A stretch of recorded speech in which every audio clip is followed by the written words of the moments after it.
Hello YouTube and welcome to the introduction video to limits, or our Calculus 1 video, our first Calculus 1 video, Introduction to Limits.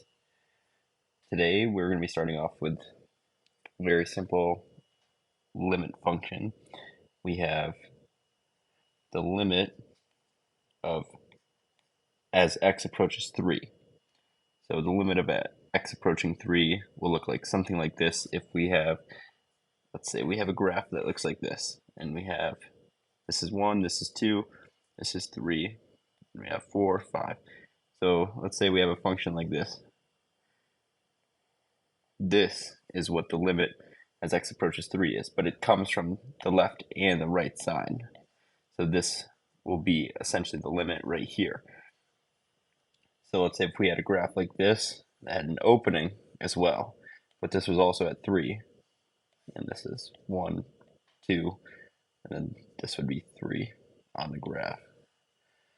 But there's an opening here. As the limit approaches here, this still exists as the limit, but the value doesn't actually exist there, interestingly enough.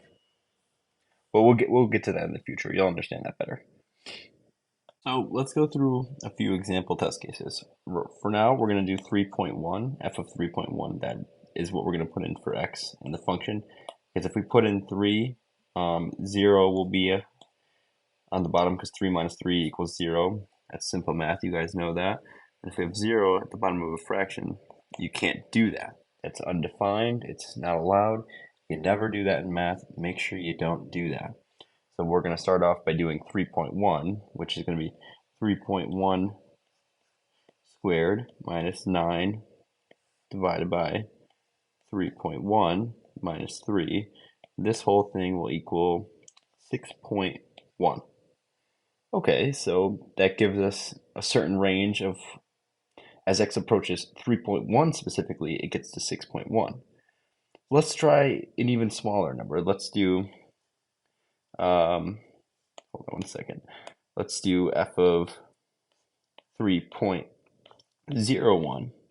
So this would be 3.01 squared minus 9 divided by 3.01 minus 3. And this equals 6.01. So we see a very clear trend here. And what we should also do is look where it approaches from the opposite end, the negative side. So we looked at what it approaches from above 3, so now let's do below 3. So with the same function here, now we're just going to plug in a number coming from the left side of the graph. So it's 2.9. So if we have 2.9 squared minus 9 divided by 2.9 minus 3, this will come out to 5.9, which actually, in fact, looks like it's approaching 6 just from the left side. The other one was 6.1 and then 6.01, so it got closer and closer to 6, the smaller and smaller the number you got. So let's try an even closer number, 2.99. So this should, theoretically, so far, this should be closer to 6. Let's find out if that's true. So 2.99 squared minus 9 divided by 2.99 minus 3 equals 5.99. So there we have it.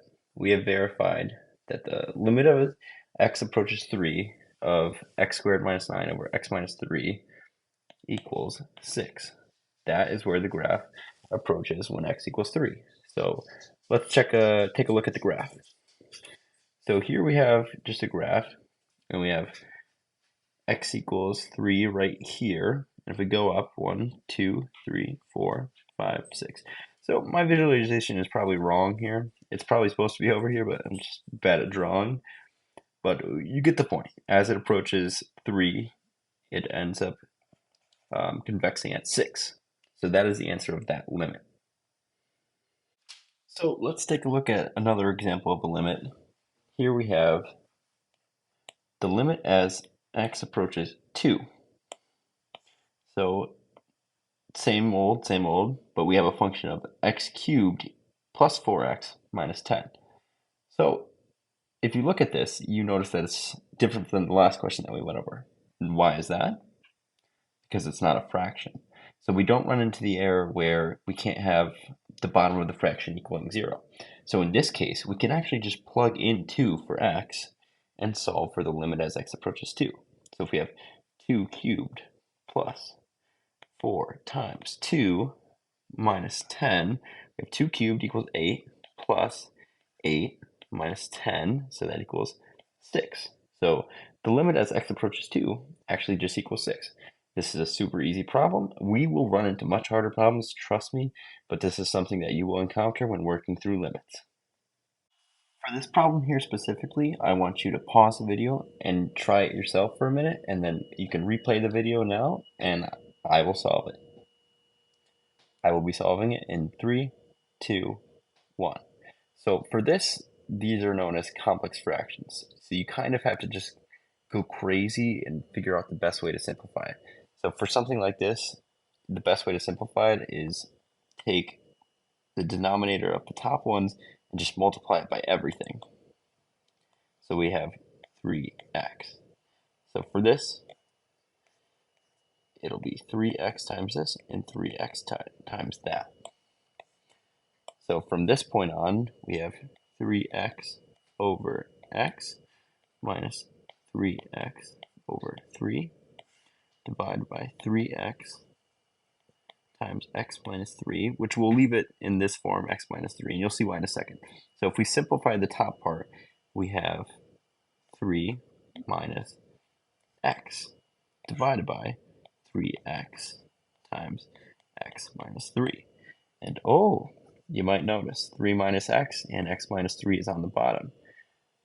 But they're not the same thing, so we can't factor it out. But, another but, there is a way you can do this. If you factor out a negative 1 from the top, so we have negative 1 times x minus 3. So if you see now, we have 3x times x minus 3. And oh, there we go. We can factor it out. And then what we're left with is negative 1 divided by 3x. Woohoo! And then we can go back to our limit as x approaches 3. And what do we have? Negative 1 over 3x. Of negative 1 over 3x. So now all we can do, we can just plug in 3, and we have negative 1 over 9. And that is what the limit is as it approaches 3. So here we have another problem. And for this one, I would also recommend you pause the video for a second and try it yourself. And I will be solving this in 3, 2, 1. So the question we have here is the limit as x approaches 9 of square root x minus 3 divided by x minus 9. So again, this is one of those problems here where we have on the bottom, you can't have x equal 9 because the bottom would be 9. And this is a new problem. We have a square root on the top. So how do I recommend handling the square root? Maybe you know. So the best way to go about handling square roots is you multiply the whole fraction by the conjugate. And here we have square root x minus 3, so the conjugate here will be square root x plus 3. And we'll divide it by square root x plus 3. And we multiply these. So this might be hard if you haven't taken algebra in a while, but we're going to have to use the FOIL method. First, outer, inner, last. So we have square root plus square root, or square root x times square root x, and we have, so that gives us x. Then we have square root x times 3, so that gives us plus square root x times 3. And then we have negative 3 times square root x, so that gives us minus 3 square root x. I kind of want to rewrite this, it looks weird. So we have 3 square root x there, that looks better. And then the last one we have negative 3 times positive 3, so that gives us negative 9. And then on the bottom, we still have x minus 9 times square root x plus 3. And we're not going to FOIL the bottom. You'll see why in a second. So if we simplify the top, this one and this one, the 3 times square root x and negative 3 square root x cancel out. So we're left with x minus 9 divided by x minus 9 times square root x plus 3. Oh, this is familiar. It's a technique we know where we can cancel something out. So we can cancel out x minus 9 and x minus 9, and then we're left with 1 over square root x plus 3. And so we have the limit as x approaches 9 of 1 over square root x plus 3.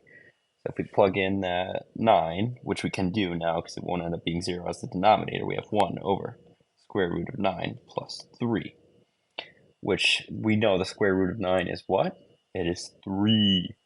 So now we have 1 over 3 plus 3, and we know 3 plus 3 is 6. So as the limit approaches 9, the limit is 1 over 6 of x cubed minus 8 divided by x minus 2. So this is kind of similar to the first problem we went over where we can't have the bottom of the fraction equaling 0. But there's an interesting way to solve this problem. We can factor out a cubed.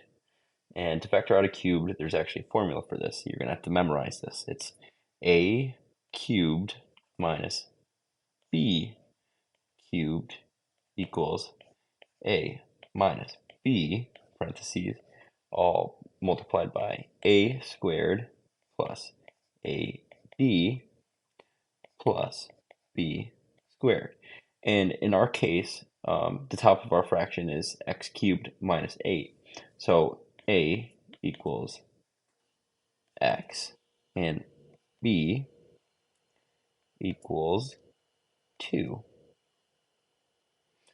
So let's convert our function into this. So this also equals x minus 2 multiplied by x squared plus 2x plus 4 all divided by x minus 3.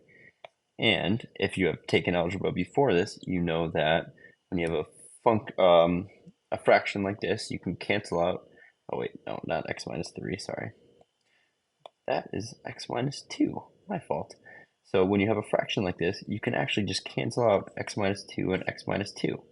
And then what we're left with is, as we have the limit as x approaches 2 of x squared plus 2x plus 4. So we simplified this now. Now all we can do is just plug in 2, and it's super easy. So we have 2 squared plus 2 times 2 plus 4. So we have 4 plus 4 plus 4, which equals 12. That is the answer as limit of x approaches 2 of x cubed minus 8 divided by x minus 2.